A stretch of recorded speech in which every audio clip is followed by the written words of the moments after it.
ஒரு ஃப்ரெண்டு என்கிட்ட பேசும்போது சொன்னாரு, "நான் அவங்கள விட்டு விலகி 15 வருஷம் ஆயிடுச்சு.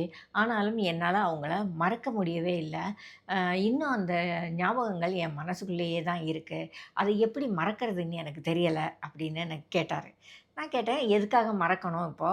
கட்டாயமா அத மறந்து தான் ஆகணும்னு ஏதாவது கட்டாயம் இருக்கா?" அப்படின்னு கேட்டேன். நாஸ்டால்ஜியா அப்படிங்கிறது நேற்றைய நிஜம், இன்றைய கனவு. சில விஷயங்கள் நம்மள உற்சாகப்படுத்த, நம்மளை சந்தோஷப்படுத்த இருக்கு அப்படின்னா, அத நம்ம விடணும்னு அவசியம் இல்ல. காலப்போக்கில அது மறந்துருமா இருந்தா சந்தோஷம். ஒரு வேளை அந்த நினைவுகள் மறக்கல, யாருக்கும் டிஸ்டர்ப் இல்லாம உங்க மனசுக்குள்ள இருக்கு அப்படின்னா, அதனால எந்த தப்பும் இல்ல.